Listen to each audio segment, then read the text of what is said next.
So a very good morning, everyone. Good morning. Little louder, please. Good morning, everyone. Good morning and a very warm welcome to ICAI's International Conference 2019. Let's have a huge round of applause for everyone in participation today.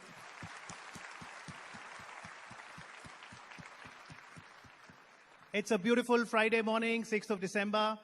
We are sitting in the lap of history and nature. History because this auditorium is named after Dr. Chhajed Bhabha. He was a visionary who always wanted to foster performing arts. Nature because just about a few yards from here is the majestic Arabian Sea. The beautiful greenery here in the hustle bustle of the commercial capital of Mumbai, and all of us gathered for the international conference. I'm sure over the course of next 2 days, we'll have a great enriching experience talking about different nuances of financial management, compliances, ethics, knowing more about reforms in direct taxes, GST, and much more. So are you all excited? Please let everyone know if you're excited. They say clapping is yoga too. So here's wishing everyone very good health. Also, I'm sure a lot of wisdom will be shared from this platform on how to create wealth. So the theme, of course, for the next 2 days is accountancy profession. How do we catalyze reforms and create value? Ladies and gentlemen, thank you so much for your gracious presence. And even as we await all the sessions and the learning, let's first think about ICAI, Institute of Chartered Accountants of India. The journey started on 1st of July 1949 when our dear institute was set up by an act of parliament. It's been decades of glorious contribution to the nation, 70 years of contribution to the profession. We take great pride in being a member of ICAI, and we pray that ICAI continues to go from strength to strength. Let's look at this film and recap nostalgia of how the journey of ICAI started and what are the major accomplishments of this passing year, 2019. Thank you very much. Year 1949. The dust was barely settling on a newly liberated nation as the guiding pillars of the Constitution were beginning to take shape. The country needed a strong base to move ahead in every aspect. One amongst them was the need to ensure a stable, standard accounting framework that would unify the country and drive it in the right direction. With 1,700 members, the Institute of Chartered Accountants of India, ICAI, was born. 70 years hence, we look back and celebrate a legacy of excellence, trust, and integrity. 2 letters, CA. 2 letters that define the journey of becoming the second largest accountancy institution in the world. A powerhouse of learning and knowledge, meritocracy and professionalism. ICAI today boasts of more than 3 lakh members and approximately 7 lakh students. Recognized for its contribution in the fields of education, professional development, maintenance of high accounting, auditing and ethical standards, ICAI is a strong, reliable and constantly evolving institution that helps in building trust and inspires confidence amongst the stakeholders across the country's financial ecosystem. ICAI today is a result of the efforts of our visionaries who have led the profession for over 7 decades and have put their heart and soul to bring the profession to this height. Powered by knowledge and driven by values, this institution has had a long legacy of being held by some extraordinary personalities. From its visionary presidents and council to the dedicated efforts of the members and students, ICAI today epitomizes trust, which has been established and sustained as a result of selfless dedication, relentless commitment, and rich values that have brought glory to this profession. Today, as we celebrate 70 glorious years of the ICAI, one has to acknowledge the dynamic journey of professional excellence, integrity, and enormous opportunities to serve the society. This past year has had some major initiatives and achievements that further strengthens the continued trust and propels ICAI towards more success and accomplishments in the near future. The President and the Council consisting of 32 chartered accountant members and 8 government nominees from across India, are working tirelessly towards developing and regulating the profession, enabling policies and creating an ecosystem for economic development. ICAI's most pivotal role has been to aid the process of nation building, consistently interacting with various ministries in states and the centre by providing technical advice and necessary inputs on matters of economic relevance. ICAI is key to this country's accounting health. By being the custodian of transparency and integrity in financial reporting, ICAI is continuously enabling high-quality global accounting standards, thereby strengthening its status as a statutory body that inspires confidence. However important the past is, one needs to prepare for the future while strongly establishing the present. ICAI is playing a key role in taking the legacy of capable professionals forward by grooming those who are venturing into various spheres of the financial markets. Opportunities are being created through on-ground and e-initiatives to serve the members to the optimum. Parallel to this, the future is being firmed up. Students are being honed towards all-round development within a framework that covers the physical and virtual aspects of education, which is essential in today's day and age. The ones in office today are truly helping build the future with their own hands. In a borderless world where individual economies have merged within the global order, challenges and opportunities too have undergone a swift change, bringing along with it a need for the chartered accountants to stay ahead of the curve. ICAI has increasingly played a proactive role in positioning Indian accounting professionals prominently on all international accounting forums and building up brand image internationally. To promote chartered accountancy globally, ICAI started to establish its overseas chapters way back in 1980-81. As on date, 34 chapters have been established as ICAI's global outreach points to position chartered accountancy as a global profession as ICAI prepares for a vibrant future where digital transformation and the changing universe will have lots in store. Year 2022 promises to be a landmark year. ICAI will play proud host to the World Congress of Accountants in Mumbai. Surely an incredible networking and learning platform for accountants across the globe. A strong, resilient economy requires a solid base of skilled personnel who form and lead the country's primary institutions. ICAI's legacy of the last 7 decades has established the relevance of chartered accountants in this country and continues to leave an imprint that is unparalleled. The past, present, and future all contribute to making it the last word in this country's accounting DNA. ICAI's journey is well and truly on course. Here's to the next 7 decades. Year 9.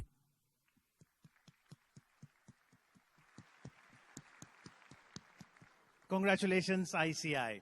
So ICAI is a founding member of IFAC.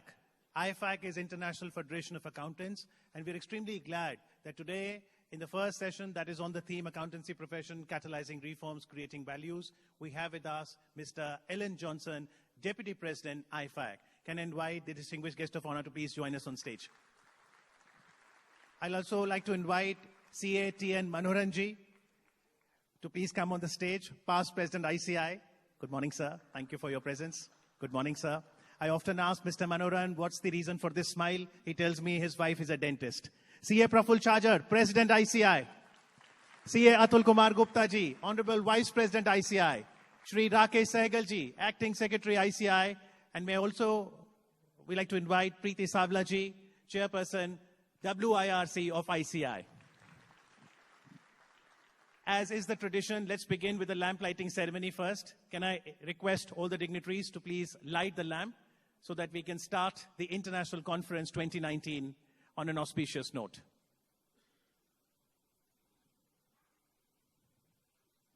The popular shlok in Sanskrit says, Asato ma sadgamaya.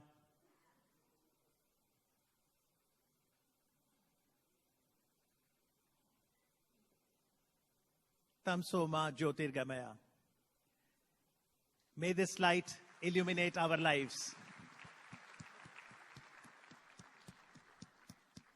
May this light guide our path to enlightenment.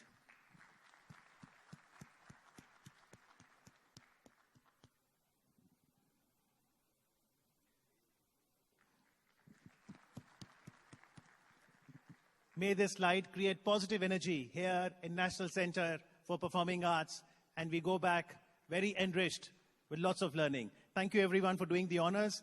Can I request everyone now to please rise for the ICAI motto song.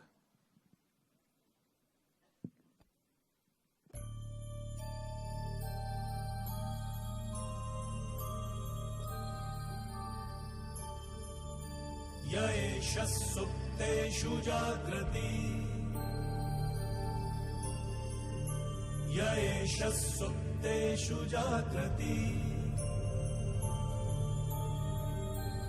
Kamam kamam kamam kamam Pursho nirvimanaha Tadeva shukrada brahma Tada brahma Tadeva mritamujjate Tasmin lokaha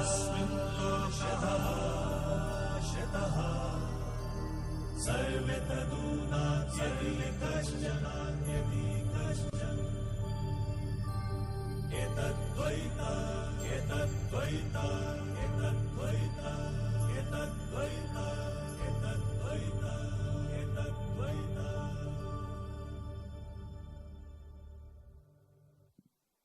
Thank you very much. I now request Shri Rakesh Sehgal, Acting Secretary, Institute of Chartered Accountants of India, to please share his welcome address.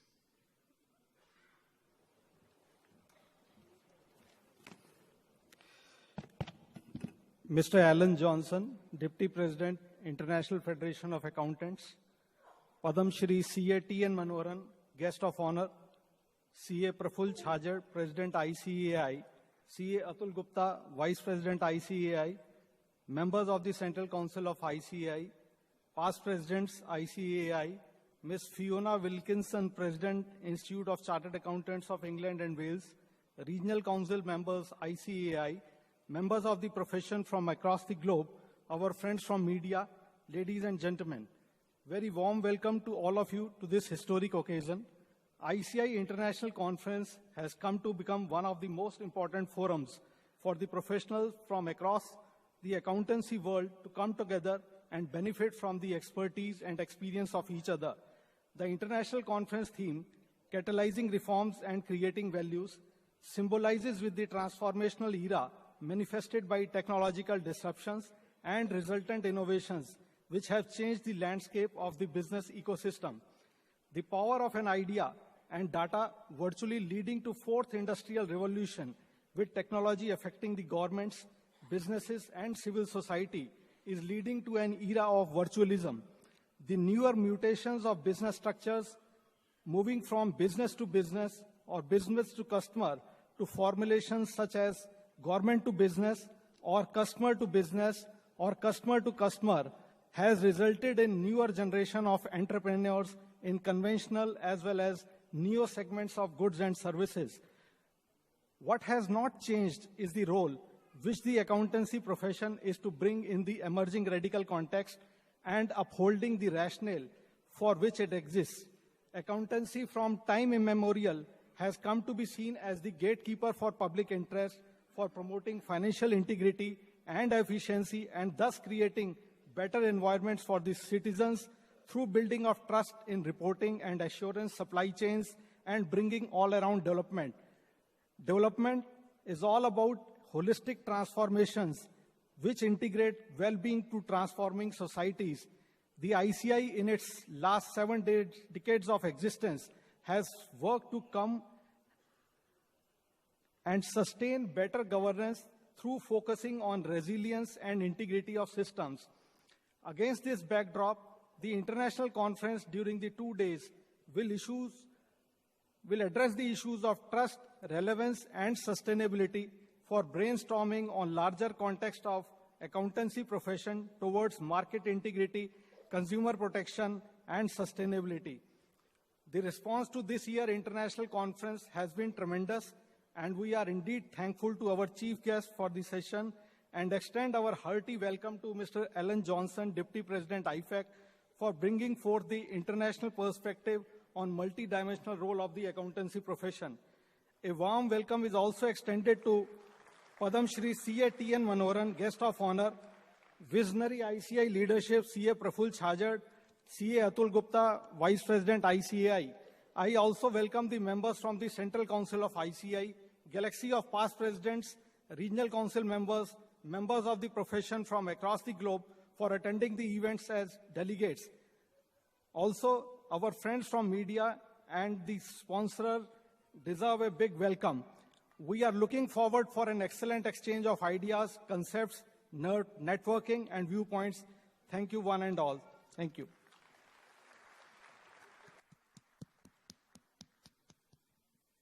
Thank you very much, Mr. Rakesh Sehgal, Acting Secretary ICAI, for your welcoming words. I now invite respected President, Institute of Chartered Accountants of India, CA Prafulla Chhajed ji, for his presidential address.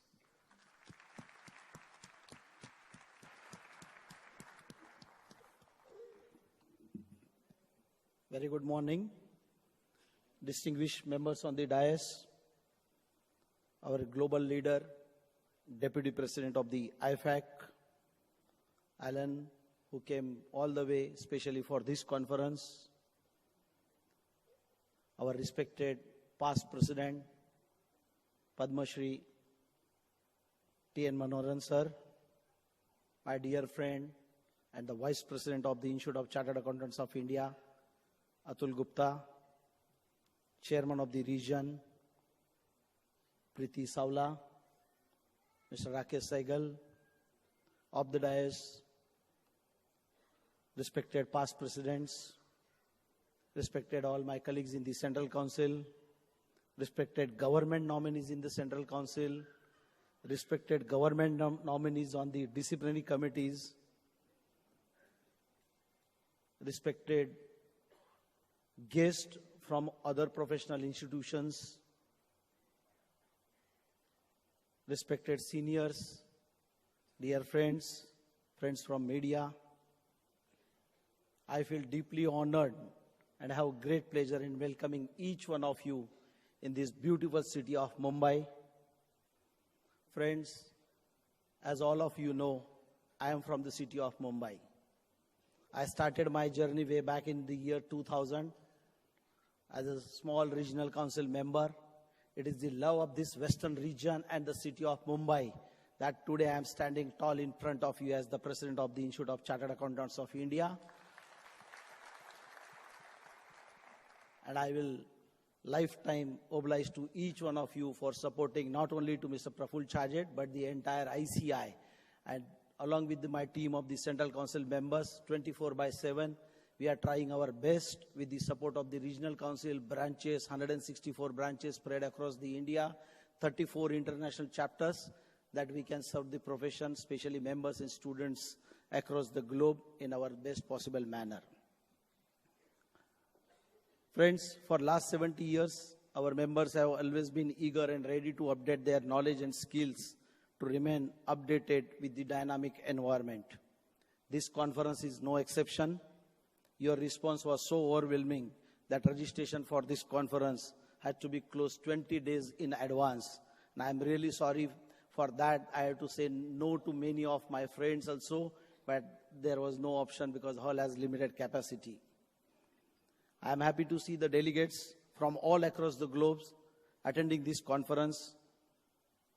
People from Kashmir to Kerala, Gujarat to West Bengal, international participation from Canada to Australia, and not to mention so many other foreign dignitaries who are also with us. My special thanks to my friend, Vice President Atul Gupta, for his always, being the supportive hand to me, all my distinguished Central Council colleagues, Team WIRC, who has taken a lot of efforts under dynamic leadership of Priti, 164 branches, all study circles from Mumbai and outside Mumbai for their support, ICAI staff for their, continuous work for success of this particular conference. Ladies and gentlemen, the theme of the conference, Accountancy Profession, Catalyzing Reforms, Creating Values, is very apt in today's time. The contribution of CA profession in supporting various government initiatives is well known to all.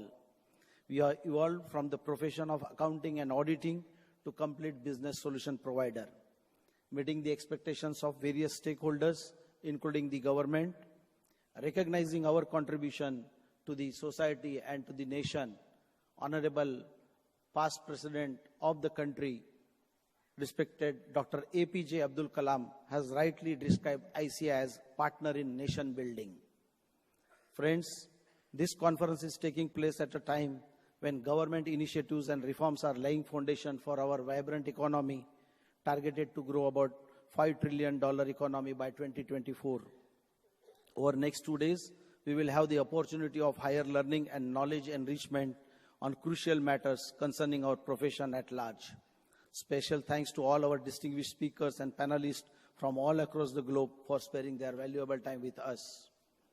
Friends, to open the conference, we have two distinguished members on the dais. As I mentioned, Deputy President of the IFAC and also respected T.N. Manoharan.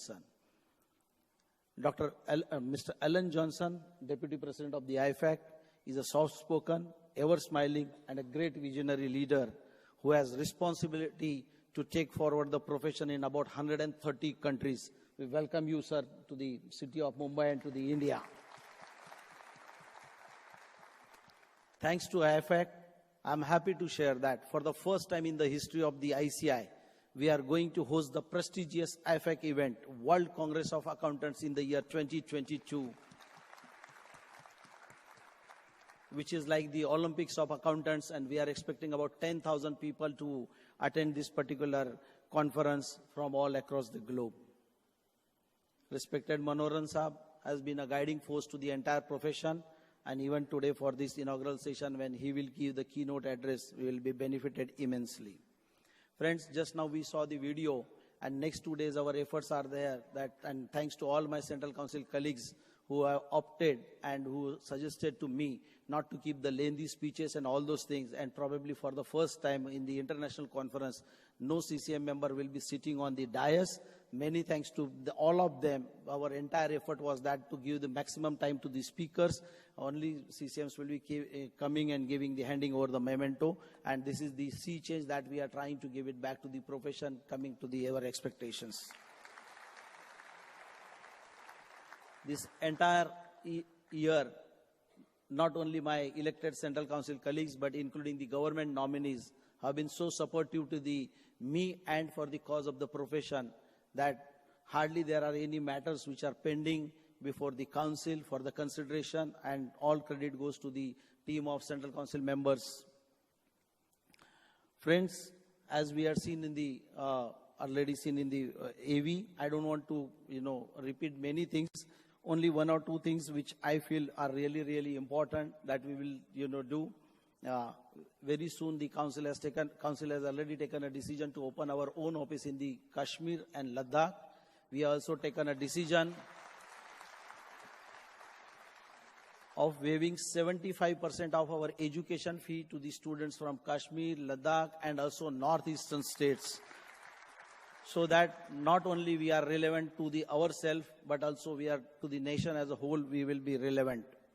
For benefit of all our members who want to pursue the global opportunities, there are already 15 MRAs and MOUs are in place. Recent one was with the Institute of England and Wales, and also MOU with the Kuwait Institute of the Auditors and Accountants. So list is very long, and in times to come, you will come to know about everything and all those things.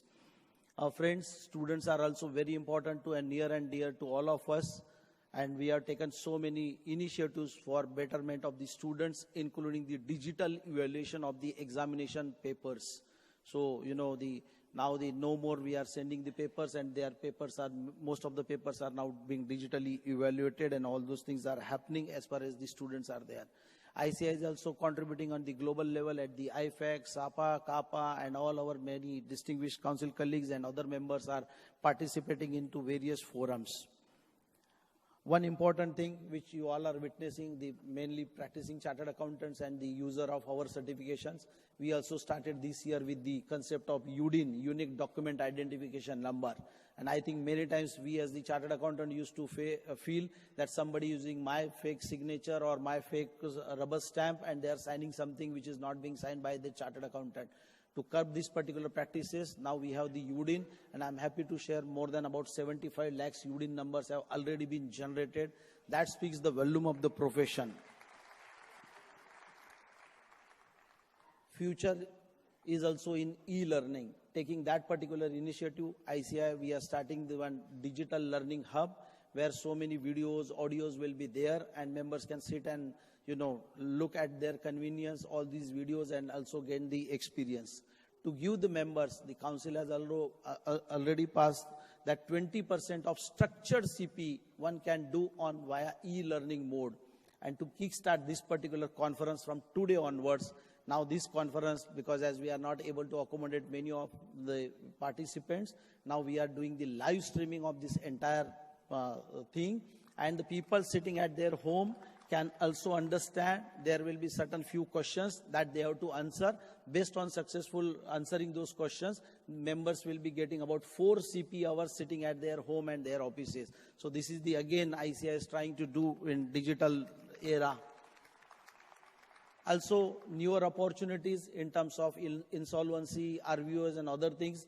Trust leadership, trust council, and we are there 24/7 for the profession. We will not leave any stone untouched as far as for the cause of the members and students are concerned. Be it disciplinary mechanism, be it working with the government, and I am happy to share with all of you that now we are trying and bridging the expectations gap even at the government level, and thanks to all my distinguished government nominees who are helping us in terms of bridging that particular gap with the government. Friends, as you are aware, this particular conference we designed about 3 months before, and that particular time, the distinguished ministers, including Smriti Irani ji, Anurag Thakur ji, has given us the written confirmation for being their presence. But as you are aware, Parliament session is on, so therefore they could not make it in the morning session. We are expecting, hopefully, some of them will try to take the afternoon flight and will be with us in the evening. But that is again a hope. But still, we carry a lot of, their support and blessings for the profession. Without taking further time, once again, thank you, big thank you to each one of you for continuously supporting. Big welcome to all my distinguished people who are coming all across the globe. There are many, including the President of the Institute of England and Wales. She is with us here, and she is also going to be panelist. So many past presidents, 11 of them are going to be in the panel and or the speakers. Many, many big thanks to each one of you. Thank you very much.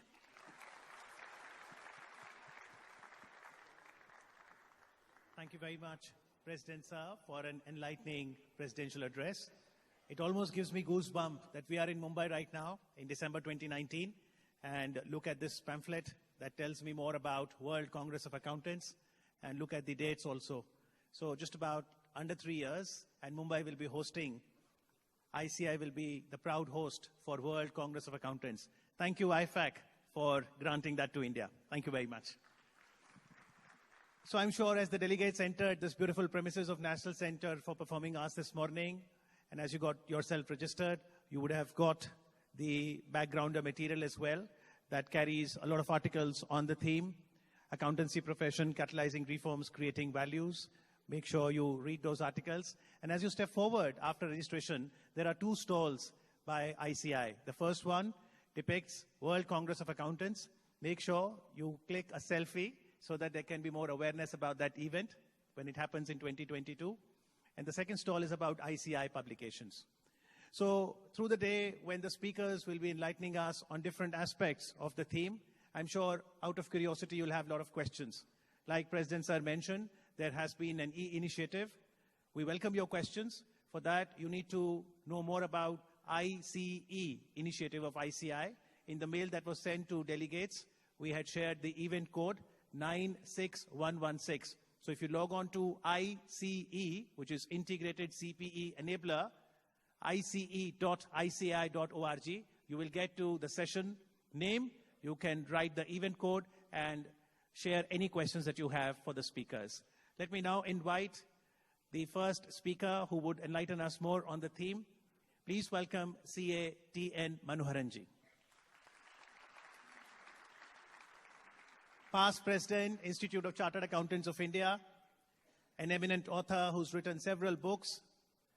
He's currently the non-executive chairman of Canara Bank, and for his contribution towards industry and profession, in the year 2010, he was conferred the 4th highest civilian honor by the Government of India, Padma Shri.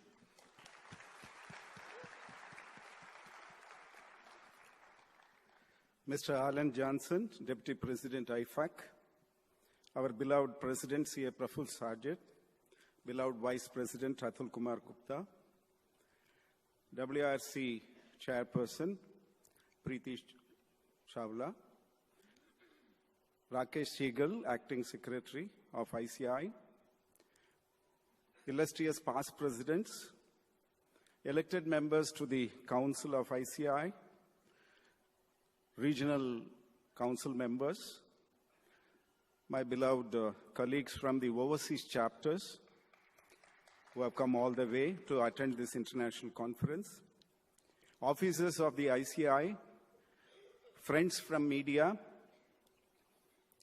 special invitees, my beloved colleagues in the profession, and other ladies and gentlemen. It gives me immense pleasure to be part of this first session of the International Conference of ICAI. I was introduced as the non-executive chairman of Canara Bank. I must share with you, as my colleagues in the profession, that before I became the non-executive chairman, whenever you met me, invariably you asked me, how are you doing? But nowadays I get to hear, how is the bank doing? Maybe because of the challenging scenario in which Indian banking sector is operating, it's not surprising. But ladies and gentlemen, if you recall, as rightly depicted in the video clip that was played a short while ago, the origin of our profession in India, way back in 1949, it's a matter of pride for us to realize that the government felt it appropriate to charter our profession even before India became republic. That was a prominence given to this profession and recognition given. Since then, we have been playing a role. Our members have been playing significant role in various capacities, be it as statutory auditors or internal auditors or corporate advisors or as board members or at the helm of affairs as key management personnel. In every capacity, and also in terms of disseminating knowledge for training and empowering the youth. So in all capacities, our members have made a phenomenal contribution. And the trust and confidence that has been reposed on the profession is demonstrated by the fact that the attest function of the financial statements, which are relied upon by the stakeholders globally, is exclusively earmarked only to our profession, and that we have been successfully discharging and acquitting the role and responsibility entrusted to us. You will also agree with me that we are living in a scenario where changes are taking place in a sweeping manner, and changes are inevitable. Let me give you few small examples to appreciate this statement. Education transformed humanity from thumb impression to signature. And today, because of technological evolution, impersonation, fraudulent practices, we are again migrating from signature to thumb impression. Biometric has come everywhere because that is something that is unique for your identification. Not only on that macro level front, but also on the domestic front. 20 years ago, if you had asked an housewife to decide on a smallest matter, she would have said, I need to consult my husband. Today, every husband says the same thing. I need to consult my wife. Changes are not only inevitable, on many fronts, they are also welcome. And look at the changes that are happening across the globe. 20 years ago, we would not have imagined some of the developed nations moving away from globalization to protectionism attitude. Look at the visa restrictions that are happening in US and few other jurisdictions. Look at the European problem in terms of determining the Brexit issue. The Middle East economies, not just wanting to depend upon their main resource in terms of oil and gas, now would like to plunge into raising alternative avenues for their exchequer by introducing VAT and other levies. And in terms of even the legislations, transfer pricing and BEAT, base erosion and anti-avoidance, and also GAR, which we have, we are experiencing now. So all these changes are happening. And localization of jobs is also another phenomena that we are experiencing. Now, in this environment, the accountancy profession cannot remain static or stagnant.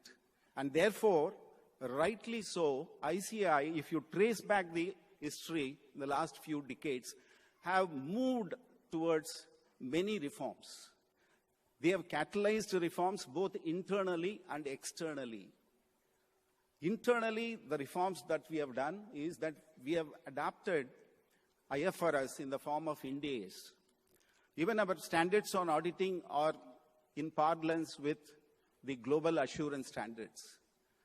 Even the local body standards which we have implemented are similar to the IPSAS, the International Public Sector Accounting Standards.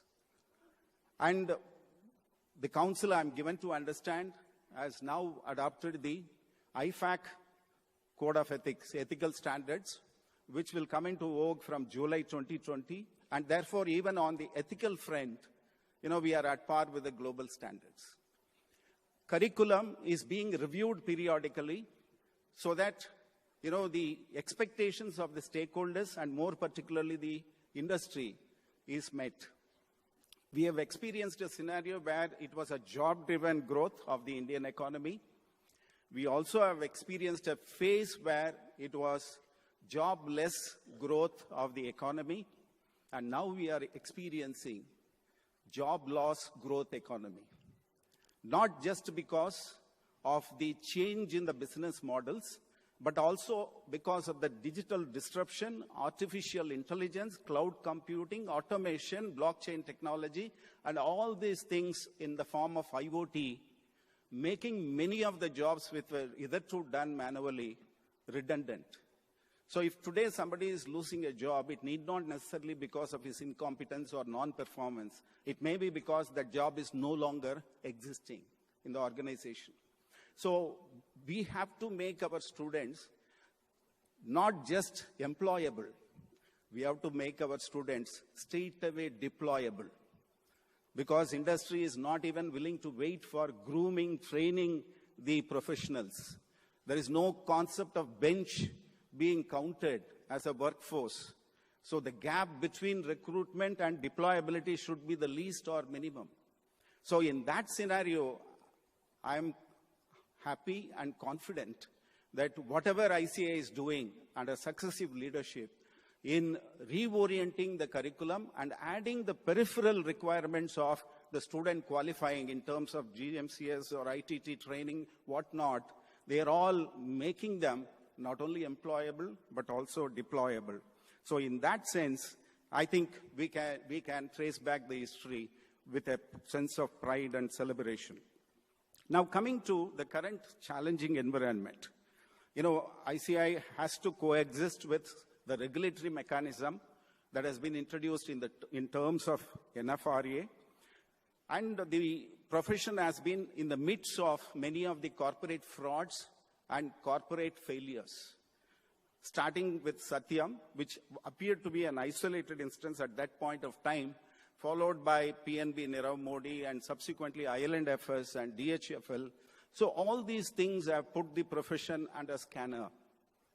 And it is a challenging testing time for the profession. And in this, we also have the IBC scenario, where NCLT judicial activism is also there in determining either the corporate defaulters go for resolution of the debt or go for the dissolution of the entity as such. So the exit mechanism is very clear. And across the country, various sectors are reorienting their business models. So keeping these things in mind, it is inevitable, imperative for our profession also to scale up, to gear up. We need to embrace technology in all the spheres of our practice or functioning, because technology adoption will give us 4 distinct advantages. First, we will be able to scale up with the usage of technology. Second, we can enhance the quality, accuracy, and precision of our findings or conclusions drawn as audit tools, data analytics, so on and so forth. And the third is we will be able to deliver services in a timely manner, in a speedy manner, in an expeditious manner, because many of these statutory obligations are timeline bound, deadline driven obligations. And the fourth important advantage is we can also be cost effective. With the result, the qualitative services are easily affordable by even the small and medium sectors which are scaling up. So from that perspective, one question that is being asked in many of our forums is, with this technological invasion, digital disruption, whether auditing will vanish as a profession.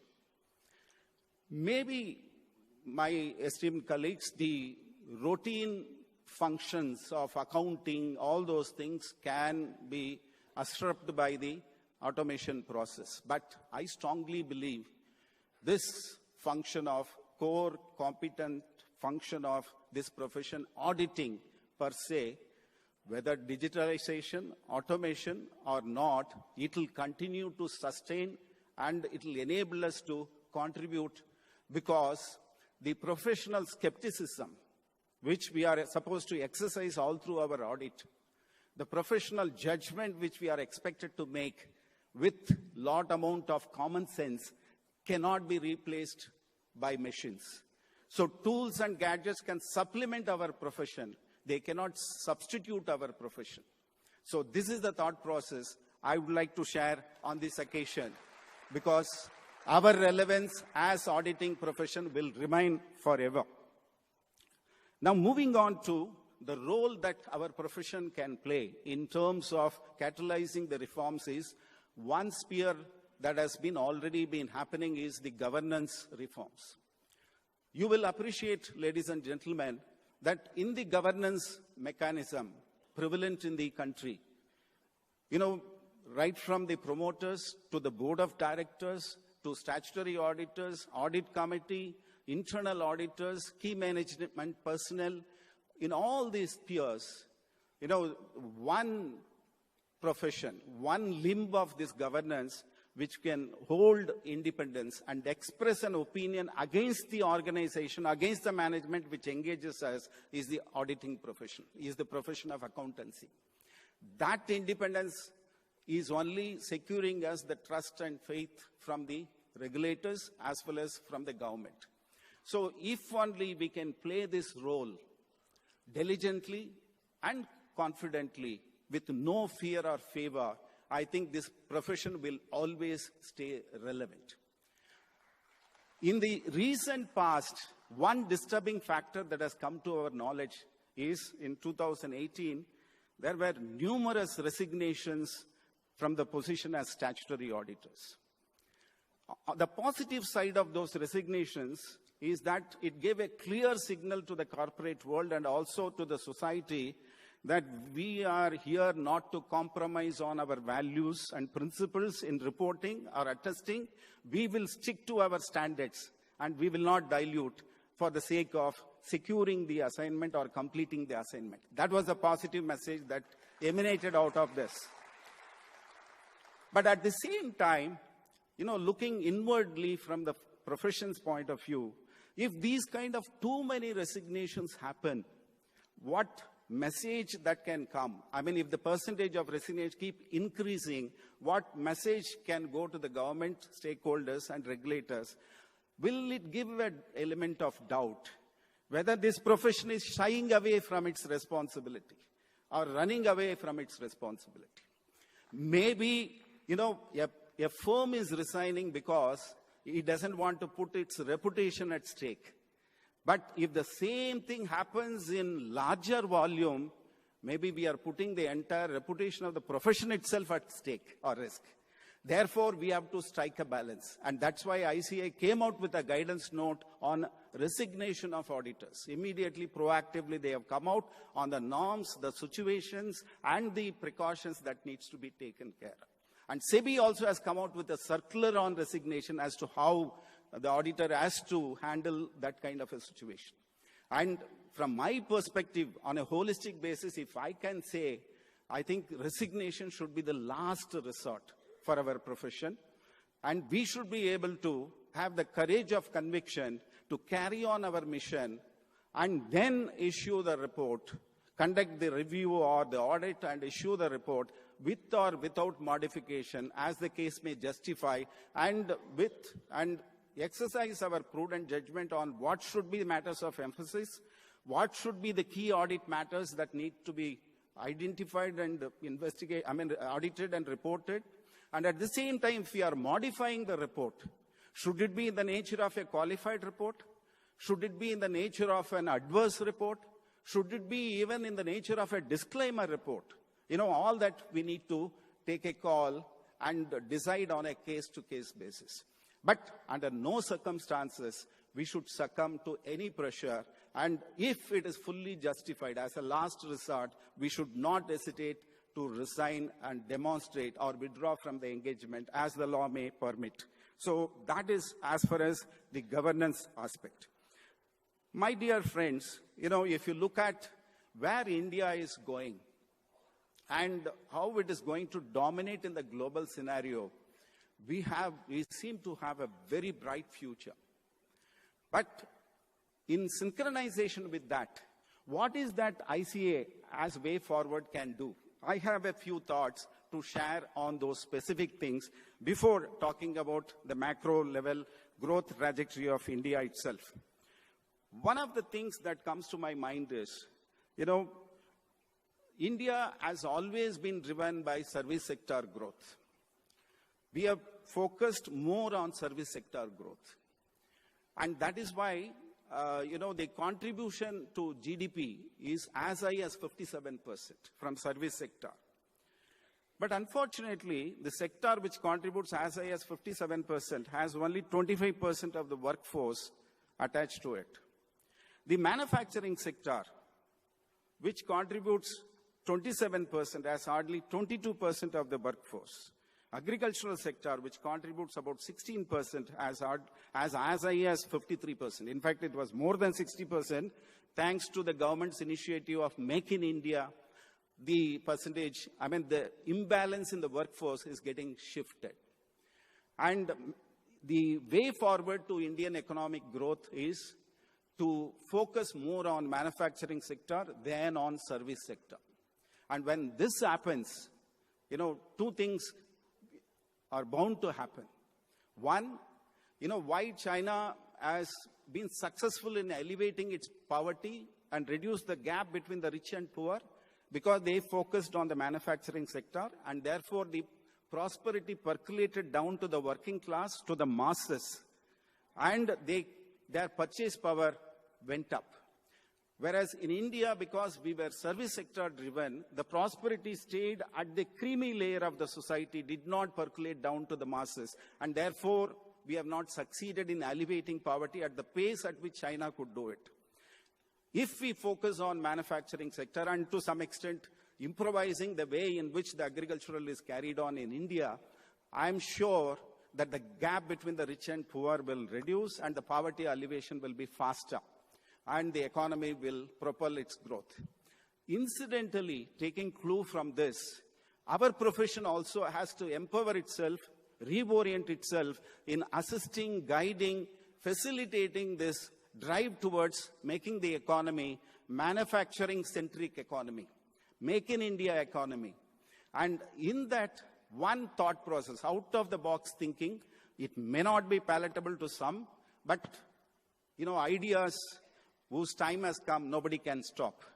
And if it is acceptable to everyone, maybe it may not be a revolutionary idea. So keeping these things in mind, let me speak out.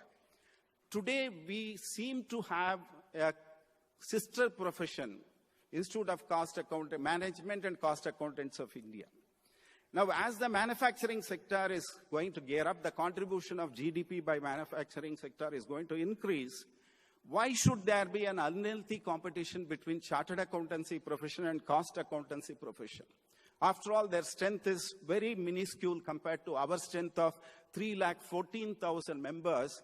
They hardly will be 15% of our strength. Why not, in a scenario when government is announcing about consolidation of public sector banks, consolidation of insurance companies, why not these professions come together and consolidate with little amount of orientation, and they're coming into, and the entire accounting profession will be a single profession in this country, and it will be management accounting also will be our domain expertise. It is not as if we don't read costing. In fact, that is one subject where we master a lot, but still, if it comes to cost audit, first preference will go to the cost accountant, obviously. And so why not synergy and prevent this kind of a coexistent and unhealthy competition? The next suggestion I would like to give is capacity building for our firms. Thanks to the legislative change, this limit of 20 got breached, got removed. After that, if you see, many of the firms have scaled up in terms of size. Today, we can boast of more than 100 firms who have partners of more than 20 and even more than 100. So the size is increasing. But this is not enough. We have to do a lot more. And that is where I would urge ICAI leadership, successive leadership, to take up this as a special task, how to enable, as our corporates are positioning globally, and as multinational accounting firms are positioning in India and tapping the potential of India, when are we going to allow Indian accountancy profession to position globally and tap the globe for its growth and size? So that should be enabled and facilitated. Second thing, why should, if you look at the accountancy profession, global networking is always emanating from some other country, and Indian firms are invited to become members of that network. Why not a global network originate from India, where all the accountancy firms in other countries can become members? And we have our own networking domestically. Unfortunately, actually, when it was introduced, when we were in the council, it was considered that Indian accountancy firms will come together as part of this network, and over a period of familiarity and work culture synchronization and wavelength matching, they will merge and become stronger, bigger. But unfortunately, that seemed to have derailed or did not take place in that fashion. So why not review the existing networking mechanism, merger mechanism, and revamp both in order to ensure that the firms come together and grow? Yet another suggestion I would like to give is women in accountancy profession. At the advent of this century, in the year 2000, hardly 8% of the chartered accountants population in India constituted women chartered accountants. Today, it is 26% of the total population. 82,618 women chartered accountants are there out of 3,14,172 chartered accountants. And the trend is going to increase, and even before Parliament decides on 1/3 representation, this profession is going to breach that limit. And the students' population, I have already checked, it is 38% of the girl students at the final level.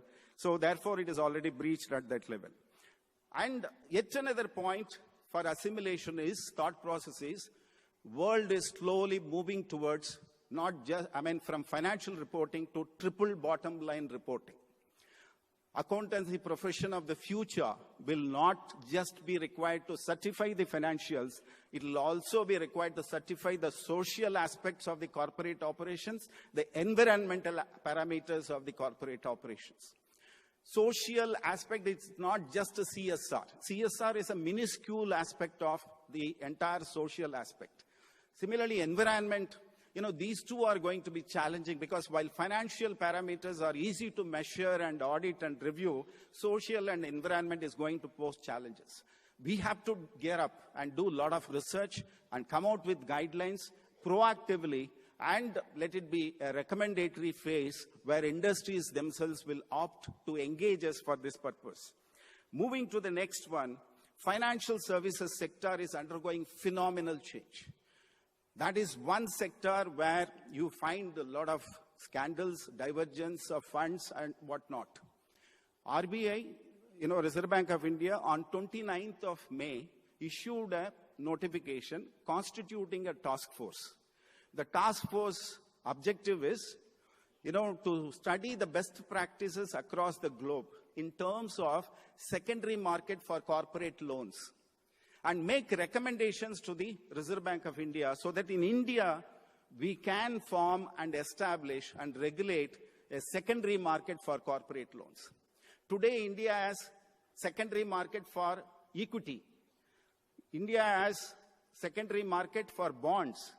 But India, unfortunately, does not have secondary market for loans. The limited secondary market transaction that seem to happen have been happening in the past is banks selling some of their NPAs to ARCs, asset reconstruction companies. But that is also not all that popular these days after IBC has come. Now, the point is, fortunately, RBI thought it appropriate, and I was privileged to be appointed as the chairman of that task force. And we had 5 other members. We held a record number of meetings in those 3 months, and we were mandated to submit the recommendations by end of August. So after consulting all the stakeholders, we have submitted our recommendations on 30th of August. And ladies and gentlemen, you will be happy to know that was put for public opinion, comments were received, and the task force recommendations have been analyzed. And yesterday, when the RBI pronounced its monetary policy, they made an announcement that the recommendation of the task force has been accepted and we are constituting a self-regulatory body to kickstart this secondary market initiative in India. So from that perspective also, I think we have contributed and we can play active role way forward also for the successful implementation of that. Then the last, suggestion I would like to give is, in terms of creating values, this is one profession which can demonstrate to other stakeholders, other limbs of the governance, that you may rise by sheer vision, competence, capabilities, hard work. But to stay there, you need integrity. Otherwise, the fall would be mighty. And who will provide the checks and balances? It is the accountancy profession which will provide the checks and balances. Maybe there is an expectation gap in the minds of stakeholders on what can audit findings be. How far an auditing profession's verification can come out with unearthing frauds? Can it unearth all kinds of frauds? Maybe there are also, ambiguities in terms of the performance gap. My way of looking at is, maybe when it comes to expectation gap, ICAI should gear up to remove this expectation gap by creating proper awareness, by coordinating with the government, regulators, stakeholders, and industry forums as to what is the scope and the limitation of audit, and what the members are also capable if given the responsibility of doing a forensic audit or any other audit. Similarly, when it comes to performance gap, I think it lies within the responsibility of every member to ensure that when we are engaged, there is no performance gap. We gear up to deliver the best, and therefore there is no performance gap. Satyam episode, if I recall, when we walked in to revive Satyam, one of the media friends asked me, Manoharan, you are all temporary directors nominated by the government. Satyam is a sinking ship. What is that you can achieve? And as spokesperson of the board for that day, I fortunately, with all humility at command, smiled at him and responded to him by saying, we are all temporary in this world, but we can build institutions which will have eternal existence in this world. We can follow principles which will have lasting utility for generations to come. we can adopt value systems which will have eternal existence. So from that perspective, we should not only demonstrate internally the value system, but also infuse and imbibe the value system in the businesses with which we are associated in different capacities. If that is done, I'm sure, India, where was India in 2010? It pushed Canada and moved to 9th position in terms of GDP nominal size. In 2015, we pushed Brazil and Italy and moved to 7th position. In 2018, we overtook France and moved to 6th position. But at the beginning of 2019, we again slipped. Because of demonetization and GST introduction, there was little lull in the growth and slowdown in the economy. So France again overtook. But now we have again pipped France to become the 6th largest economy. And we are now 2.93 trillion size. And by this year end, we are in a touching distance of UK. And I'm sure any day we will overtake UK and become the 5th largest economy in GDP size, nominal basis. And in few years, Honorable Finance Minister Nirmala Sitharaman mentioned in the budget speech, in few years we'll be touching 5 trillion size economy. There were, questions raised. How are we going to touch, 5 trillion in few years? But if you study how the economies have scaled up, if you can quickly quote a parallel, US touched 1 trillion, first trillion in 1969. They took 8 years to cross, to add that 2nd trillion in 1977. But after that, first 2 trillion are difficult. 3rd trillion, they took 5 years. But after that, by 2000, they became a $10 trillion economy, which implied on an average, they added for every 3 years, 1 trillion. And 2019, they are now in 21.34 trillion, which means in the last 19 years, for every 2 years, they've added a trillion. Look at the Chinese growth. 1998, they crossed the 1 trillion mark, and they just took 7 years. By 2005, they added 1 more trillion, 2 trillion, and they became 10 trillion economy by the year 2014 itself, which is 9 years they took to add 8 trillion, almost 1 trillion a year. And now in 2019, they are 14.2 trillion, which means in the last 5 years, they have added 4 trillion. Even conservatively estimating, I think by 2022, when Chartered Accountancy Profession of India is hosting the World Congress, we should have added 1 more trillion, we should be 4 trillion economy. I hope we'll be celebrating that, synchronizing with that. Martin Luther King had a dream. He dreamt, when will the black and white children will hold hand in hand in the American streets and play together? And the dream went on with many other facets. But his dream got more than fulfilled. Not just they played together, they also live together now.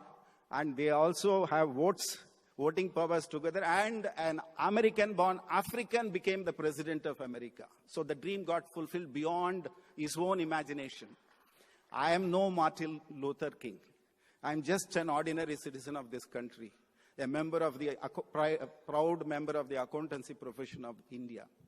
But I believe that every Indian has a right to dream. And my dream is the way we move on, by 2025, we should be able to overtake Germany and Japan. And then the triangular contest among India, China, and America will begin. And we will give a tough fight. And way forward, we should target and reach. I don't know when it is going to happen, and I'm confident one day it is going to happen.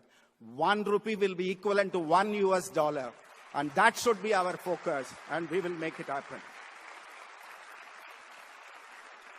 Ladies and gentlemen, one generation of India gave theosophy to humanity. Another generation built monuments. Yet another generation was instrumental in bringing green revolution. Another generation, industrial revolution. Yet another generation, the service sector, technology revolution.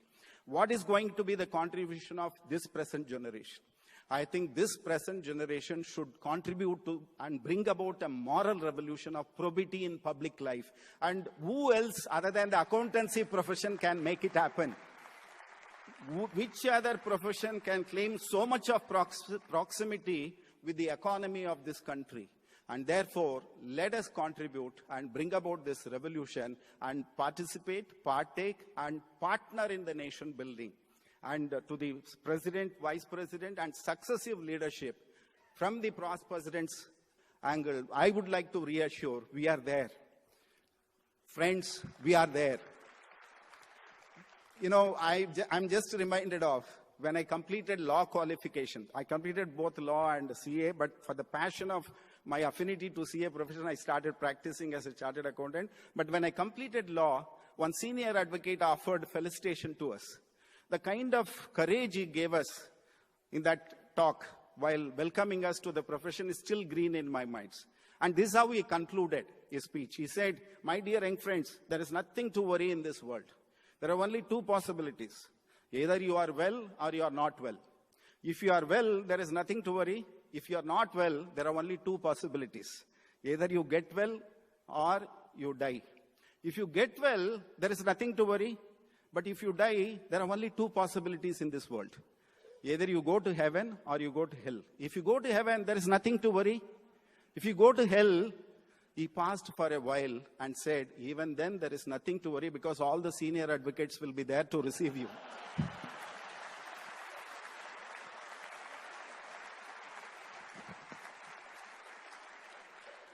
I do not think he literally meant what he said.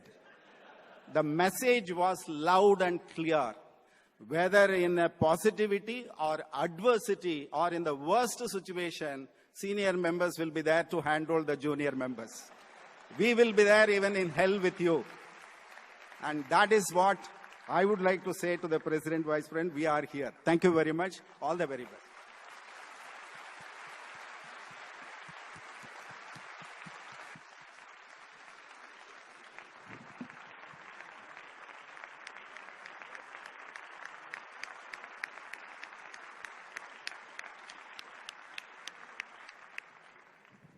Wow, standing ovation, sir. Thank you very much, Manoharan, sir, for sharing thought-provoking ideas. Could global networking originate from India? The progress ICAI has made in terms of gender equality, and also the reassurance that you have given to, especially the younger generation, that tools and technology can supplement our profession, not necessarily substitute it. Also, thank you for sharing the progress on the RBI's task force of providing a secondary market to corporate bonds. Thank you very much, sir. And now, on the theme, accountancy profession, catalyzing reforms, creating values, I'd like to invite Mr. Alan Johnson to share his views. The profession of accountancy. Mr. Johnson is on the IFAC board since November 2015 and has invested over 35 years of rich experience in various finance positions. And he's a global citizen. And I'm told, sir, your child can speak about 5 different languages. Thank you. Unfortunately, not Hindi. Although I promise before I fly out tomorrow morning, I'll have mastered a few sentences. Well, I have to say, Dr. Manoharan, thank you so much. That was extremely inspirational. And you certainly set some very challenging and inspirational targets for both our profession and for the country. ICAI President Prafulla Chhajed, Vice President Atul Gupta, Acting Secretary Rakesh, Sehgal, the WIRC Chairperson Priti Savla, past presidents of ICAI, council members, distinguished guests, ladies and gentlemen, good morning. As Deputy President of IFAC, it is a privilege and an honor and with pride that I'm able to represent our global profession and our IFAC members around the world. And I'm particularly grateful for the invitation to be here today. I have been to Mumbai and many parts of India for many years as I worked for Unilever, and one of your most successful corporate organizations in India is Hindustan Lever, as it was then, but now Hindustan Unilever, one of the great icons of Indian society and has contributed enormously for decades. And it was a matter of pride that I was able to come here, and I learned a lot by spending time with the Hindustan Unilever management team. ICAI is a distinguished member of the IFAC family, which, of course, as you know, IFAC was formed in 1977, and ICAI was one of the founding members at our creation. And as has been said, for over 70 years, ICAI has served and supported India's remarkable achievements and developments. And I'd like to congratulate you on your 70th anniversary. Over decades, your members have served with distinction across the IFAC board, its committees, and the international standard-setting boards. Sanjeev Chowdhury sits on the ISBA board, helping to set very high standards, quality standards for ethics for our profession. Mr. Kumar was a member of the IFAC board between 2015 and 2017, so I had the privilege to spend 2 years with him on the board. Mr. Manoharan, who I see in the front row, is a former SMP committee member and has just finished his term as the CAPA president, one of the most successful regional bodies that exists in our profession. We are pleased that for the past year we've had Mr. Naveen Gupta as an IFAC category observer, and at the moment we have your current president, Prafulla, Chhajed, as the IFAC observer. And of course, he's been appointed as the executive committee chair for WIRC 2022. I would like to thank all of the ICAI members for your remarkable success and commitment to our profession. IFAC, of course, appreciates your decision at the Council to allow reappointments for second term of office of IFAC nominations. We all benefit from your ability to serve more than 2 terms, so more than 3 years, on IFAC boards and committees. It is an honor to be here today on a wonderful occasion of your international conference, at which you are engaging relevant, critical issues for the profession.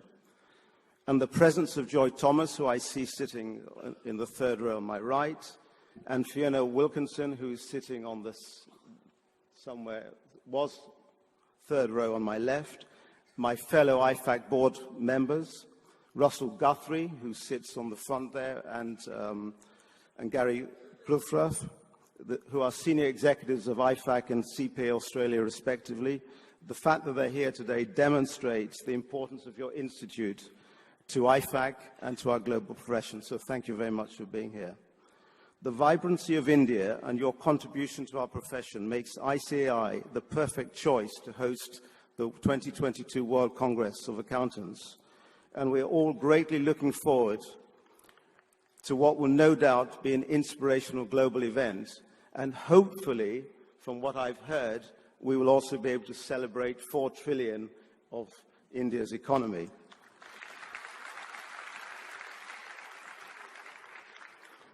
Throughout my remarks, my message will be simple. The future of our profession, which we will reform and lead and shape, and the value we will create, is for us to do. In this era of fast technological change and major structural and environmental challenges, that future is bound naturally to be complex.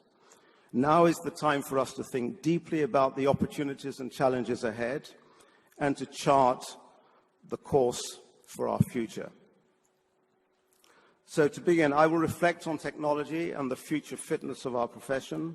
I will then talk about enhancing corporate reporting, the business environment for small and medium-sized enterprises, and small and medium-sized accounting practices, both of which are very, very important to the Indian economy.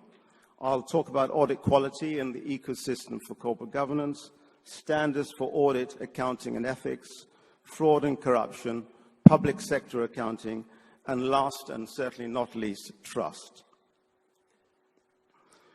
The impacts of technology on business and government are rapid and profound, and our profession is no different. Disruption is here, and more is no doubt to come. But we have lived through disruption for many decades, so we should not fear this. 2 years ago, IFAC established a technology advisory group to study which technology trends are likely to impact the profession and what that means for the role and skills of all professional accountants. And Mr. Kumar, who I think is here today, was a founding member of IFAC's TAG. We focus on 4 developments, referred to as the A, B, C, and Ds of technology: artificial intelligence, blockchain, cybersecurity, and data. Artificial intelligence is already here. Blockchain is already here. And as professional accountants, we need to look very carefully at the impact these will have on our roles, but more importantly, the opportunities it gives us to perform our roles differently and better in the future. But for most businesses, access to sophisticated artificial intelligence blockchain may still be some years off. Personally, I see cybersecurity and data as the most promising areas for professional accountants to add value today. Business has seen an increase by 67% in cyber attacks in the last year. Smaller businesses usually do not have the expertise to navigate processes and controls for cybercrime. And professional accountants can be particularly important in assessing risk management processes and ensuring adequate recovery planning cycles for cyber threats, measuring risks and return on investment based on potential cost of breaches and of data theft, and finding ways to mitigate risks with controls around data and policies for breaches.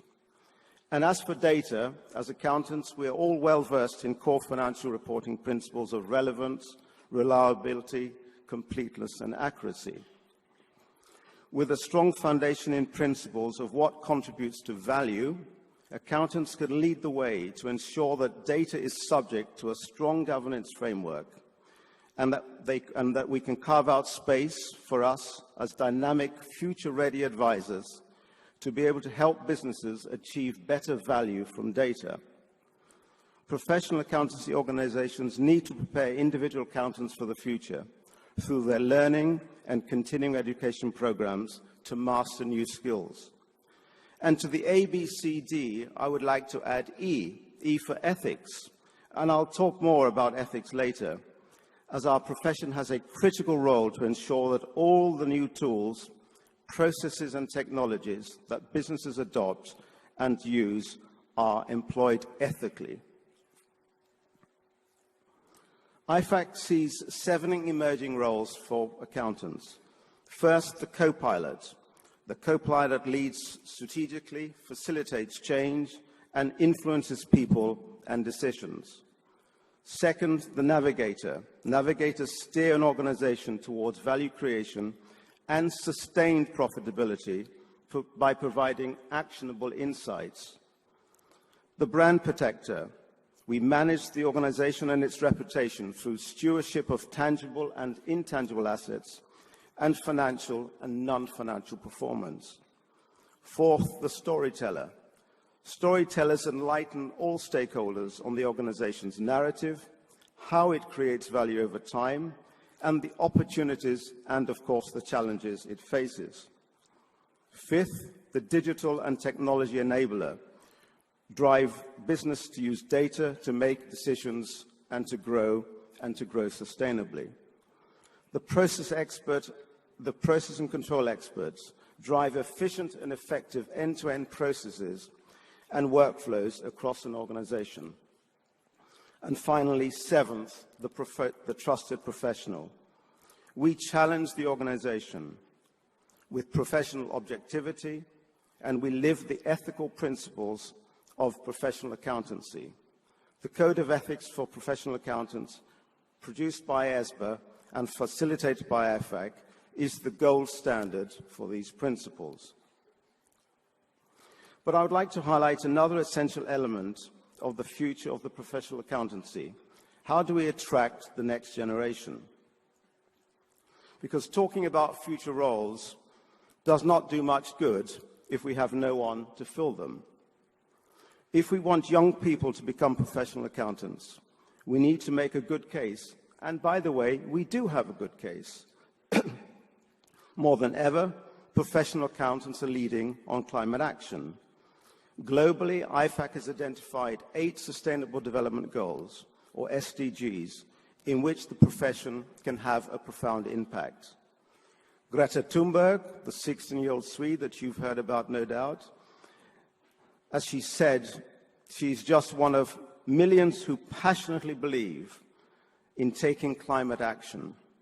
Her generation want to work for purpose-driven organizations that will make a positive impact in society, and our profession is very important to their aspirations. Quality education is amongst the first of the SDGs that IFAC has identified as being relevant for our profession. And a year ago, we announced a new way forward on education, including a new expert panel nominated by IFAC's members to advise the IFAC board on the best approaches to accountancy education. The other SDGs are self-explanatory: gender equality, decent work and economic growth, industry, innovation and infrastructure, responsible consumption and production, climate action, peace and justice, and strong institutions, and partnerships to achieve the goals. And let me share with you the latest news on gender diversity within IFAC. At IFAC's council meeting last month in Vancouver, for the first time ever, council approved a majority female IFAC board. We are leading the way in living up to our commitment on gender diversity. Our next challenge is to achieve the same diversity on the independent standard-setting boards and IFAC committees, and we encourage all of IFAC's members to do the same. The profession is leading on SDGs. We're leading on ethics, as no other profession is. We are leading on enhanced corporate reporting. We should keep leading, we should keep speaking up, and we should keep speaking out. The more we project our interest in socially responsible private and public sector accountancy, the more self-evident our appeal will be to young people. The conversation about SDGs naturally leads to an evaluation of corporate reporting methods. The current reporting system is fragmented. Many reporting frameworks and disclosure requirements target pieces of the larger picture of an organization's ability to create value. Too often, environmental concerns do not make it into these disclosures. IFAC supports the efforts of the Corporate Reporting Dialogue and others, including the Task Force on Climate-Related Financial Disclosures and the World Business Council for Sustainable Development. The IAASB's initiative on extended external reporting is also intended to advance the assurance on non-financial reporting. In October, I participated in a business valuation conference in Singapore, and what became very clear, which I probably already knew, but didn't really give too much thought about it, is that only 20% of the company's value is on the balance sheet. So as a profession, we have an important role to play in highlighting and providing assurance over this hidden value, as well as helping businesses create even more value from their intangibles. And I question whether we are equipping our professional accountants to be able to deliver this today. And while we look for ways to seize these opportunities, we also need to achieve a uniform global approach. The International Integrated Reporting Council's umbrella framework gives the complete picture of performance that we would like to see.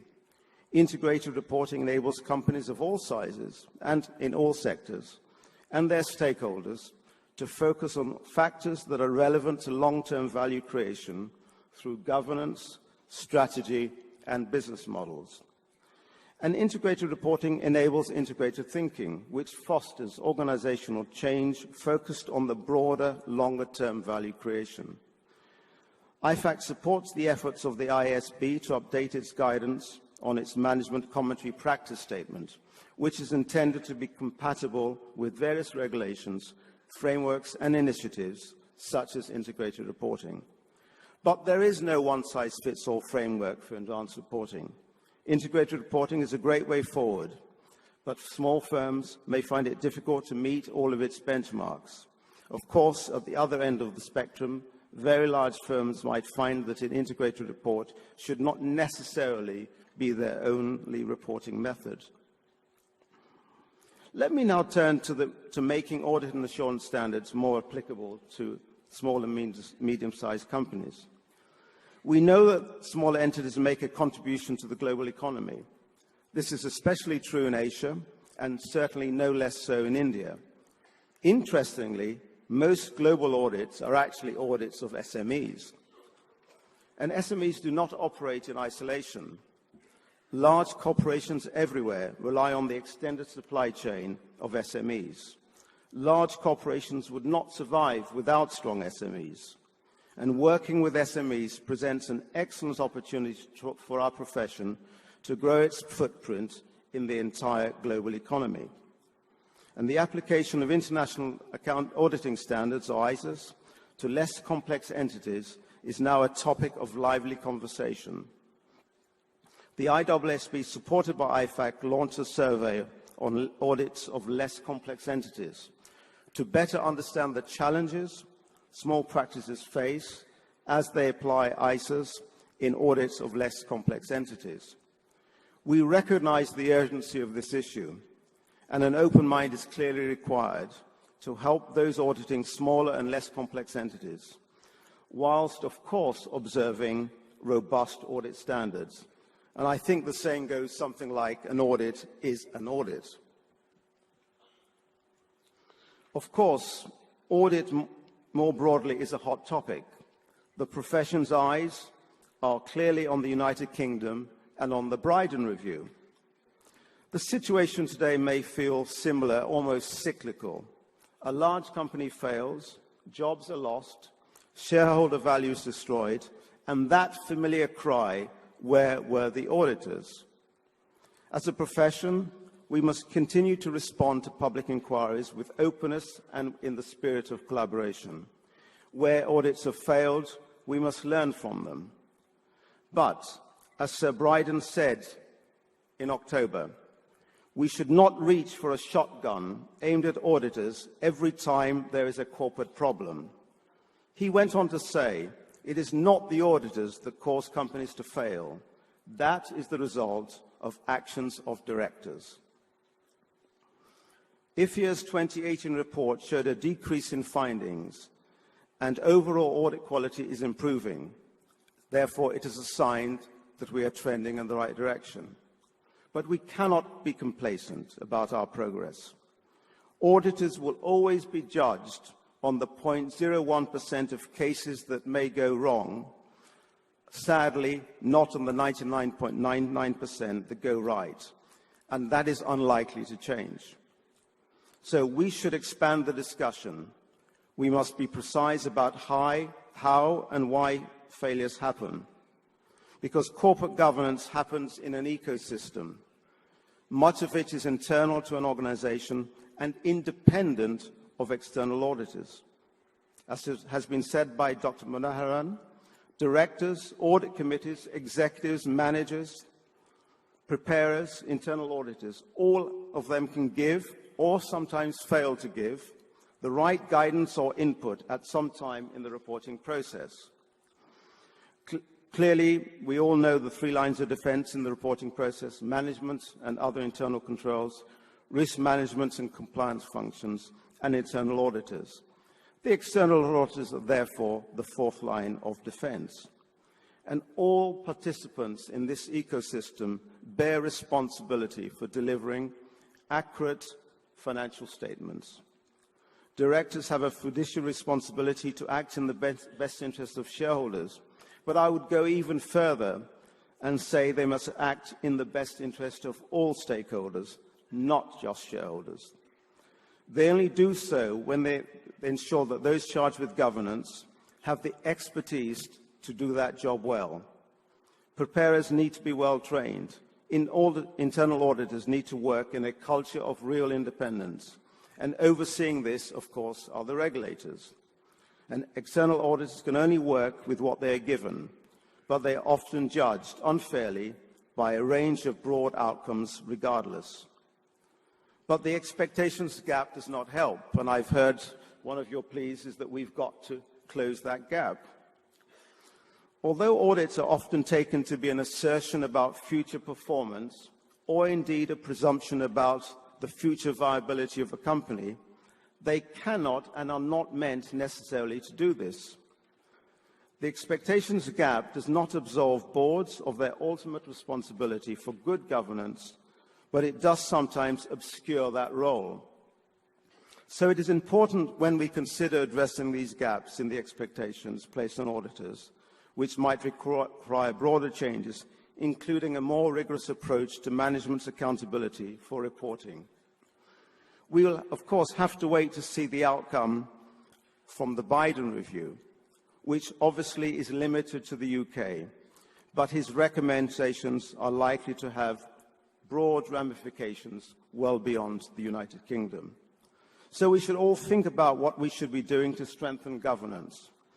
And unfortunately, well before the Biden Review report is published, we may well face more governance failures, leading to corporate failures somewhere in the world. Now, standards are essential to better governance, corporate governance and audit quality. And accounting standards bring much needed transparency to the financial system.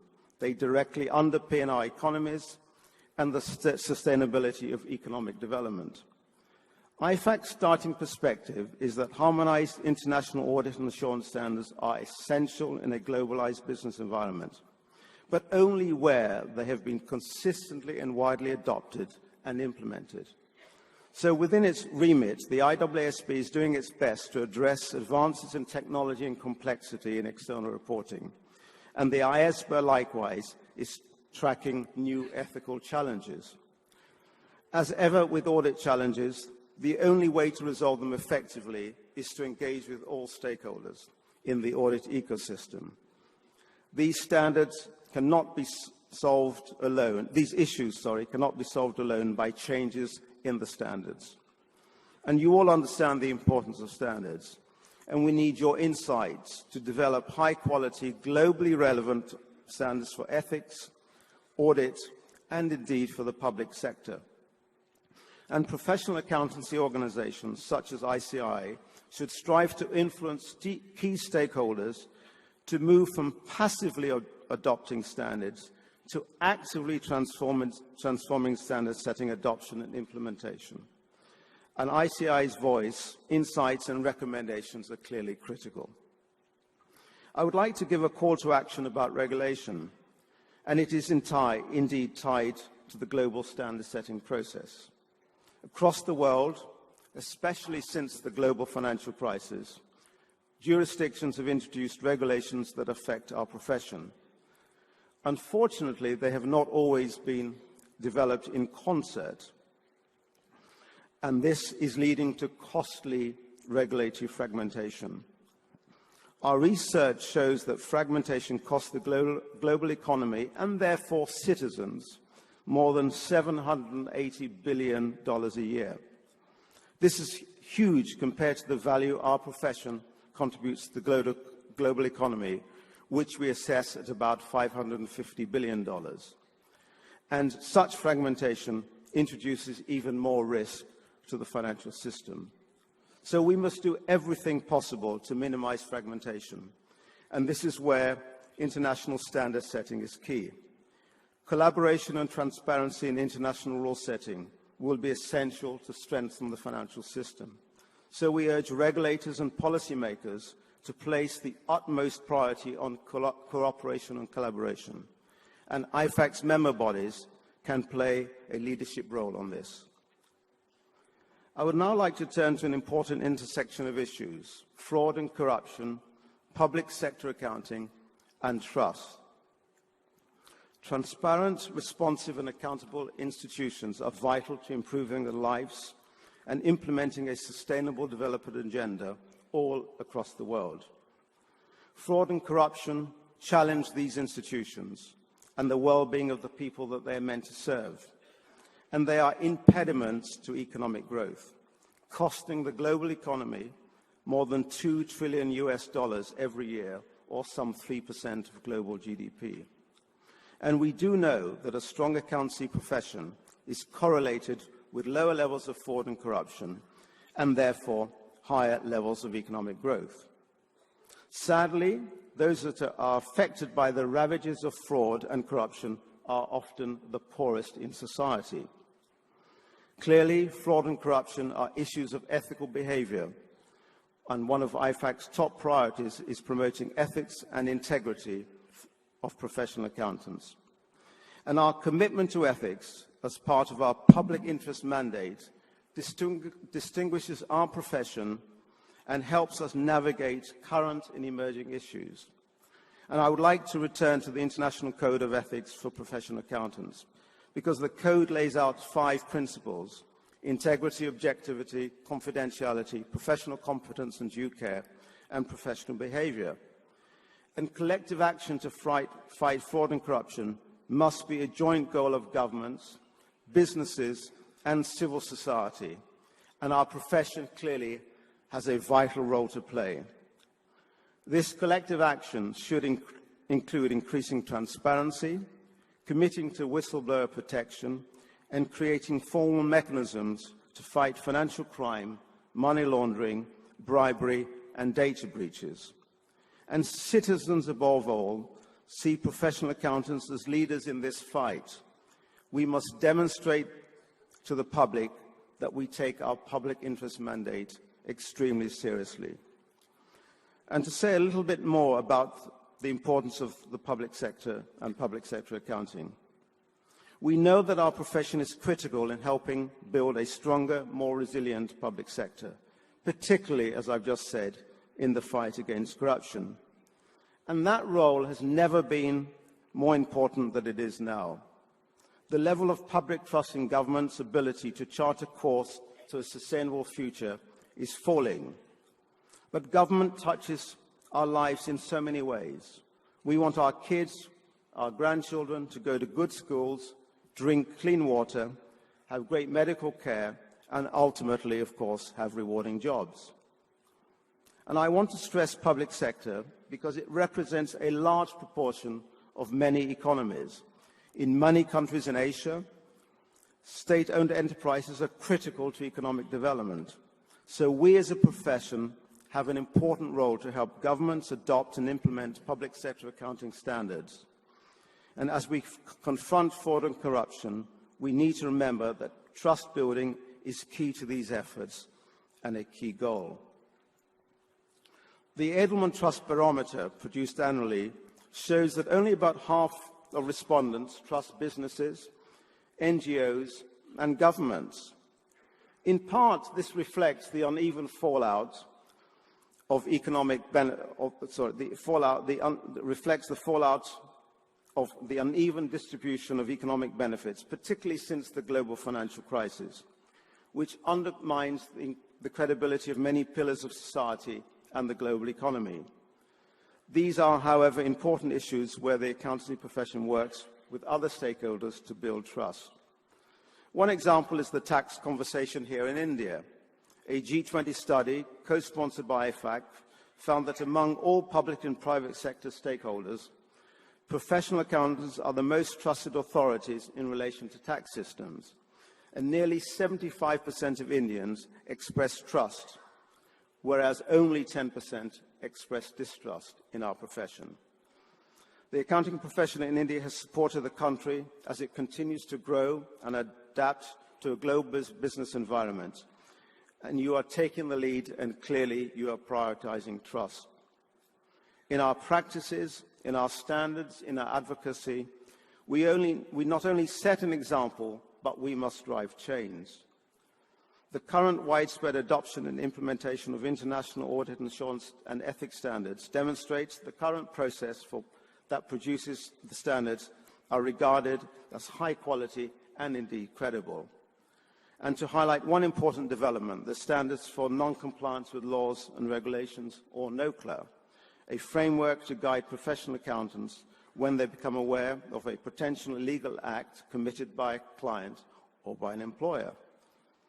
Transparent corporate behavior builds trust in business and the accountancy profession. These outcomes align with IFAC's vision that the global accountancy profession should be recognized as a leader in the development of strong and sustainable economies, in financial markets, and indeed in economies. So, ladies and gentlemen, Your conference covers many important topics relevant to our profession. We are looking to the future, to the role of emerging technology and the future readiness of our profession. We are looking at the future of corporate reporting, of SMEs in an evolving economy, and the ecosystem for corporate governance. We're looking at international standards and professional ethics, at the fraud and corruption that they must address, and the crucial role of the public sector accounting in living up to our commitment to the public interest. And we're looking to leverage our role as trusted partners and advisors. In a low-trust environment, millions around the world have joined the movement led by Greta Thunberg. Her compelling, clear narrative about the urgency of sustainable development appeals directly to our abilities and our roles as professional accountants. I am optimistic about the accountancy profession's ability to help address tomorrow's challenges. So I'd like to thank you again for the opportunity to speak to you on behalf of IFAC, to recognize ICAI's leadership team for all the work you do to advance the profession in the public interest. Thank you.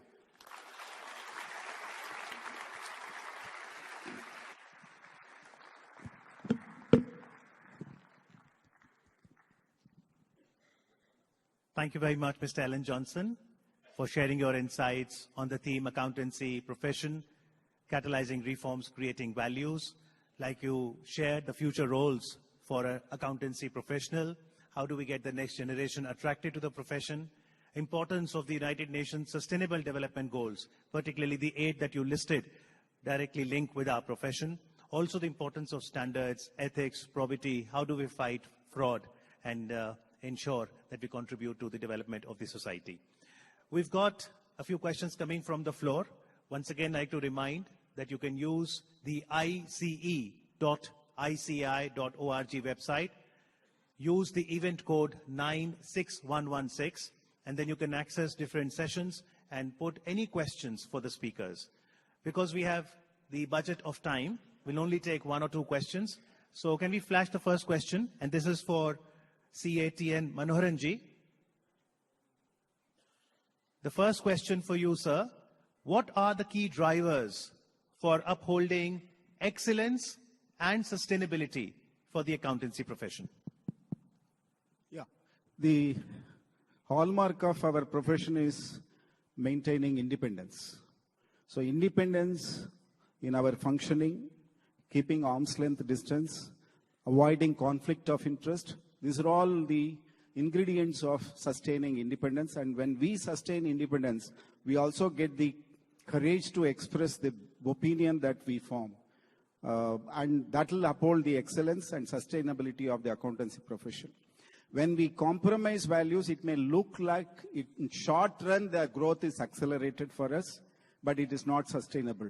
But if we stick to values and standards and practice, maybe it is a little bit slow journey and sometimes maybe a painful journey, but it will be long-term, sustainable with excellence and reputation and goodwill. Thank you very much. Let's get the second question, and we request Mr. Alan Johnson to please answer that. Can we flash the second question again, please? How do you see, sir, the journey of the accountancy profession in the larger context of well-being of the society? Thank you for the question. As I have said, at the core of what we do, we support businesses and society to deliver value and sustainable value and development to the citizens of the countries.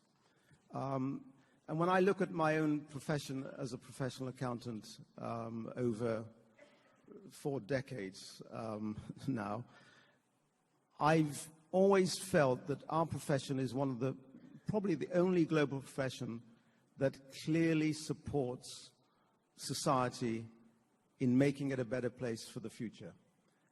I joined Unilever in the mid to late 70s, a purpose-driven company which was set out to do good, and you only do good if you do it for the people you serve, which are not just the shareholders, which I know are very important, But we actually talked about stakeholder value in the 50s, 60s, and 70s before I joined the company, because we realized that only by looking after members of society will you create sustainable shareholder value. And therefore, our profession has always been at the heart of ensuring that whatever we do, whether it's in business or in the public sector, we always think about what we're out to achieve, which is to make it a better place. And, you know, I'm very excited about our alignment to the Sustainable Development Goals, because it gives us it reinforces the purpose, which I think we've always had, but it allows us to express that in goals that are clear and simple and understandable, and everybody in society can relate to and say, well, that affects me, that's important to me, that's relevant for my society, my community, or whatever. And therefore, professional accountants are at the heart of whether it's business, be it large or small, the public sector, or whichever sector we work in. What we do is to ensure that we deliver that sustainable value and make the world a better place. And quite honestly, I get out of bed in the morning excited by what I've been doing and what we can do as a profession. And that's why I really believe that if we deliver against our objectives, we will make our profession not only sustainable, but we will attract the best and the brightest minds, which we need to continue to do. And when I look at what you've done in India and the reach that you've got, not just here, but beyond, and how you influence governments and contribute to society, I think it's a force for good. And it's something we as professional accountants should really be proud of. I know we talk about some of the issues and challenges and difficulties, but let's stand back and think about what we have achieved over many, many, many decades to make society what it is today, and how we can continue to do that going forward. So we should be proud and excited about what we do. Thank you, sir. Thank you very much. I request CA Prafulla Chhajed, President ICAI, to please felicitate the distinguished speaker, Mr. Ellen Johnson. I request CA Atul Gupta ji, Vice President ICAI, to please accompany the President in expressing gratitude to Mr. Ellen Johnson. Thank you very much, sir, for enlightening us with your thoughts today.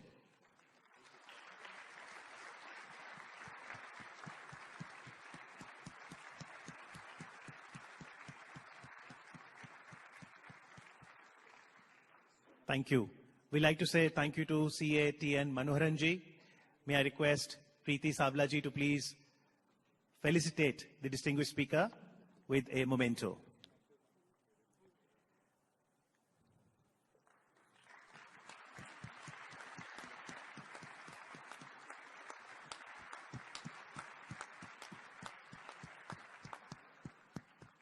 Thank you, sir. May I now invite CA Atul Kumar Gupta, Vice President ICAI, to formally propose the vote of thanks. Thank you, Amit. Very good morning, ladies and gentlemen. Practically, it's morning and afternoon, so I will start with morning and close with afternoon. Very respected President ICAI, distinguished personality, a friend, guide, and philosopher, like elder brother, CA Prafulla Chhajed ji. Ellen Johnson, the Vice President of IFAC, a distinguished guest. We are very fortunate that today the international leadership is with us today in this international conference, along with the Executive Director, Rasad Guthrie, sitting in the audience. The past President, Manoharan Sahab, on the dais, and other very eminent past President sitting off the dais. The Central Council members, very respected, the past Central Council members. The government nominee on the Council, Madam Priti Savla, the Chairperson of the Western India Regional Council, Sehgal ji. The Regional Council members from the different regions. The Madam Anita Kapoor ji, the former CBDT Chairperson, as a government nominee on the Disciplinary Committee of ICAI. Mahapatra Sahab, the retired IAS, Chief Secretary Odisha, the former, as a again a nominee on the Disciplinary Committee of ICAI, available They are both of them, their august presence in the audience. My mentor, Dr. Girish Ahuja ji, all the dignitaries, the management committee member from the various branches. I may not be able to take all the names, but starting from the far north, Amritsar to, I believe, from Kanyakumari, and from Bhuj to, I will say, the Siliguri, or all these branches from all the parts of the country. We have the presence of the eminence presence of all the international delegates from all of our chapters, starting from the San Francisco, Doha, Muscat, Dubai, Kuwait, and all the London and other parts of the globe. We have the presence of Madam President ICAI, the England and Wales, the colleagues from the CPA Australia, and all the respected senior member of the profession, colleagues. At the outset, I not only convey my thanks to all of you, but also welcome all of you in this 2 days international conference being organized by the Institute of Chartered Accountants of India. Friends, if we see the history which started with the movie played by our MOC Amit Bhai about the profession, which started in 1949 with a preamble to regulate the profession of chartered accountancy, you will agree all with my submission that gradually with the regulation, we assumed the role of the development of the profession. And if I see today this profession in the three, I will say, the compartments, the brackets, or the dimensions, I see the first, which is the improving the trust, taking the trust to the next level of the society, which is very well explained by the T.N. Manoharan Sahab and Alan Johnson. Whether it is the regulatory mechanism, rightly explained by the Honorable President, sir, whether it is the disciplinary mechanism, whether it is the UDIN, the peer review board, the quality review board, that is, I will say, the tender monitoring group, and so on.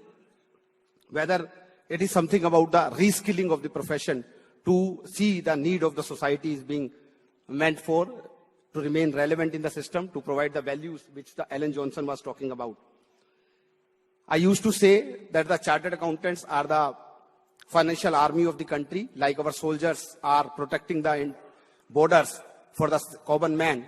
It's like the chartered accountants who are working like a financial army of the country to protect the common man of the interest of the common man, by not only having the international best practices, but also laying down the best disclosure requirements so that the interest of the common man can be protected.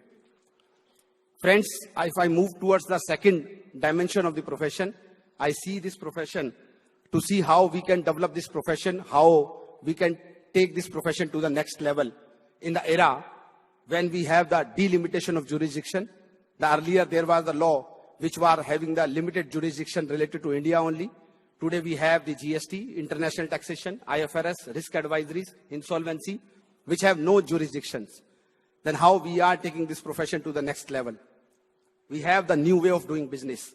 Today we see the urbanization, we see the complete new way of even raising the resources. Then how we are moving into that direction? Increased compliance environment. You see that today, every day practically there is a one or the other compliance requirement which we have to adhere with. Then Alan Johnson talked about the digital disruption, ABCD, and then we added the E. That is the artificial intelligence, blockchain, the cybersecurity, data analytics, and then ethics values. And then I was recently hearing that rather than moving towards the Wi-Fi, we have to go for a Li-Fi. That is the light, using the light videos to transmit the data. That will be the future. And finally, the sustainability. So, my dear friends, we see the profession that within this, all these challenges, we have to see that our profession is keeping themselves updated and remain relevant. The third one is the improved member and student services. The presidents are talked about the SSP portal, the digital hub, the qualification benchmarking, MRAs and MOUs, which are giving the mobility, the case study-based evaluations, the MDPs, the international campus, working shoulder to shoulder with the international communities. All are the parts when we are looking that to provide the members and students the best of the services on the part of the Institute of Chartered Accountants of India. Friends, I used to say that all these challenges, what is the key? And the key, I used to say, it is not the aptitude, but the attitude that determines our altitude. When we talk about the attitude, I can take the attitude into the two dimensions. One is the professional excellence. Excellence towards the commitment, the consistency, the persistency, the dedication, accountability, and the responsibility with the ethical values. And the other part is something about the unity among ourselves. To face the challenge, to update ourselves, to see that what are the challenges before us, and to see that how we are meeting the expectations of the society. For that, I will sign off by saying, though this conference is, you are aware that the apt topics are being taken care. We have the eminent speakers who are going to speak. There are the experience, the past president experience will be there. There will be the domain experts who will be speaking about that. When we are talking about the unity, I will give a quote to all of you with हमारे जो पूर्व प्रधानमंत्री साहब थे अटल बिहारी वाजपेयी जी, उनका एक छोटा सा कोट आपके सामने रख रहा हूं. मे बी आप लोगों को जो हमारे इंटरनेशनल डेलीगेट्स हैं, they will not be able to, but pardon me, but that is something about that to face the challenges, you have to be united. बाधाएं आती हैं आए, बाधाएं आती हैं आए, घिरे प्रलय की धाराएं घटाएं, पांवों के नीचे अंगारे, सिर पर बरसे यदि ज्वालाएं, निज हाथों में हंसते हंसते आग लगाकर जलना होगा, कदम मिलाकर चलना होगा. Thank you very much to all of you for this wonderful presence of all the colleagues here.